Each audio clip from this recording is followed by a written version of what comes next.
အားလုံးပဲကျွန်တော်ရဲ့ YouTube channel လေးကနေကြိုဆိုပါရစေဒီနေ့ကျွန်တော်ပြောရမှာတော့ဘိုဘိုနဲ့ဒိုရီမိုဘေးယာပိုကောင်းလဲဆိုတာကိုကျွန်တော်ကခိုင်းပြီးတော့ပြောပြအောင်မှာဖြစ်ပါတယ်ဟုတ်ပါတယ်ဘိုဘိုနဲ့ဒိုရီမိုဘေးယာပိုကောင်းလဲဆိုတာကိုကျွန်တော်ကအခုပြောပြသွားမှာပဲဖြစ်ပါတယ်တချင်ကမြန်မာကလေးတွေရဲ့ shine ကိုပြန်စဉ်းစားလိုက်ရင်ဘိုဘိုရွပြဆိုတာမဖြစ်မနေပါဝင်ခဲ့တဲ့အရာတခုပါစာအုပ်ဆိုင်တွေမှာလည်းအလွယ်တကူတွေ့ရှိနိုင်ပြီးဈေးနှုန်းလည်းမကြီးမားတာကြောင့်ကလေးတွေအများစုဖတ်ကြည့်နိုင်ခဲ့ကြပါတယ်အဲ့ဒီအချိန်တုန်းက TV အင်တာနက်တွေမရှိသေးတဲ့အတွက်ရွပြစာအုပ်တွေအပန်းပြင်မှုအတွက်အရေးကြီးတဲ့နေရာတခုယူထားခဲ့ပါတယ်ဘိုရွပြရဲ့ဇာတ်လမ်းတွေကယူချင်းပြီးနားလဲရလွယ်ကူပါတယ်ဟာတာပုံစံအနေနဲ့တင်ပြတာအများပြီးတခါတလေမှာတော့သင်ခန်းစာ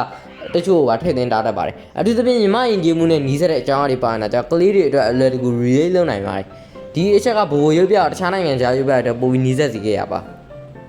တစ်ပတ်မှာတော့ကဘာတဝန်းလုံးကိုထိုးပေါက်အောင်မြင်ခဲ့တဲ့ဒိုရီမွန်လေးရှိခဲ့ပါတယ်1969ခုနှစ်မှာစတင်တက်ကြည့်ခဲ့ပြီးအနောက်ပိုင်းမှန်က anime movie မျိုးစုံအဖြစ်ပြောင်းလဲထုတ်လုပ်ခံခဲ့ရပါတယ်ဒီဇက်ကောင်ကလေးတွေထဲမှာသာမကလူကြီးတွေပါရှင်းခင်ကြတဲ့ icon တခုဖြစ်လာခဲ့ပါတယ်ဒိုရီမွန်ရဲ့အထူးခြားဆုံးအချက်ကတော့သူ့ရဲ့ gadget concept တွေပါပဲအနာဂတ်ကနေလာတဲ့ဆက်ပစ္စည်းတွေကိုအသုံးပြုပြီးဇလန်းတွေကိုစိတ်ဝင်စားဖို့ကောင်းအောင်ဖန်တီးထားတာပါဒီလို sci-fi element တွေကြောင့်ကြည့်ရှုသူတွေရဲ့စိတ်ကူးယဉ်နိုင်ဆုံးလည်းတိုးတက်စေပါတယ်ထို့အပြင်ဇလန်တိုင်းလိုမှာမိတ်ဆွေတွေတာဝန်ယူမှုတွေစူးစမ်းမှုတွေလိုမျိုး live session တွေပါထည့်သွင်းထားတာကြောင့် entertainment တခုတည်းပိုတဲ့ value ရှိပါတယ်ဘိုဘိုရုပ်ပြရဲ့အားသာချက်ကိုပြောရမယ်ဆိုရင်အဓိကမြန်မာလူမျိုးတွေအတွက်နှီးစပ်မှုပါပဲဘာသာစကားအခက်အခဲမရှိတာကြောင့်ကလေးတွေအလွယ်တကူနားနေနိုင်ပါတယ်ဇလန်တွေကယူချင်းပြီးဖက်ရတာလွယ်တာကြောင့်စာဖတ်အစိတ်ကိုလည်းတိုးတက်စေပါတယ်အထူးသဖြင့်အချိန်တစ်ခုကိုပြန်သတိရစေတဲ့ nostalgia value ကအရင်အရေးကြီးပါတယ်ဒါပေမဲ့အားနည်းချက်တွေကလည်းရှိနေပါတယ်ဇလန်အနက်မနက်ဆိုင်တာတွေ art style concept ပိုင်းမတည်ငြိမ်တာတွေနောက်ပိုင်းခေတ်က audience တွေအတွက်အနေငယ်ဟောင်းနေတာတွေဖြစ်လာပါတယ်ထို့အပြင်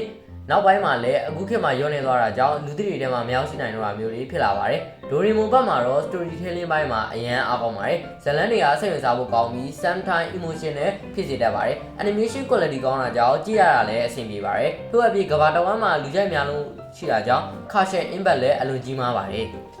ဒါပေမဲ့ဒိုရီမွန်မှာလည်းအားနည်းချက်တွေမရှိတာမဟုတ်ပါဘူးတချို့ episode တွေကတူညီတဲ့ pattern နဲ့ပဲထပ်တယ်လဲလဲဖြစ်နေတတ်ပါတယ်နိုဘီတာဇက်ကောင်ရဲ့အပြုတ်မှုတွေကလည်းတချို့လူတွေမကြိုက်နိုင်ပါဘူးထို့အပြင် fantasy element များတာကြောင့်အမှန်တရားနဲ့အနေငယ်ခွာအားမှုရှိနိုင်ပါတယ်နောက်ဆုံးမှာတော့ဘိုဘိုရုပ်ပြနဲ့ဒိုရီမွန်ရုပ်ပြနှလုံးခုလုံးကသူတို့အလိုလိုတန်ဖိုးရှိတဲ့အရာတွေပါပဲဒီတော့ဒိုရီမွန်နဲ့ဘိုဘိုကြားအဓိကကာချက်တွေကတော့တစ်လွှမ်းမိုးမှုကွာတာဒိုရီမွန်က worldwide ကိုလွှမ်းမိုးထားပေမဲ့တချို့အပိုင်းတွေက underrated ဖြစ်ပါတယ်ဘိုဘိုကတော့မြန်မာကလေးတွေရဲ့ daily life နဲ့ပိုပြီးနှီးစပ်တာကိုတွေ့ရပါတယ်ဒါကြောင့်ဒီနေရာမှာဘိုဘိုကတာပါတယ်နံပါတ်1 animation ပိုင်းမှာတော့တေချာပေါဒိုရီမွန်ကတာပါတယ်နံပါတ်3 art style ဘိုဘိုရောဒိုရီမွန်မှာရောကိုပိုင် art style တွေရှိကြပါတယ်ဒါပေမဲ့မြန်မာကလေးတွေအတွက်တော့ကာတွန်းမင်းစော်ရဲ့ဘိုဘိုရုပ်ပြ art style ကပိုပြီးတော့အသက်ဝင်ပါတယ်ပြောရရင်တော့မြန်မာကလေးတွေအတွက်တော့ဘိုဘိုကပိုမိုင်းပါတယ်ဒါပေမဲ့ဒိုရီမွန်ကလည်း worldwide ကိုလွှမ်းမိုးထားတာကိုမေ့မရပါဘူးအဲအကြောင်းမို့ဒီမှာတော့ပုတ်ပါပဲနံပါတ်4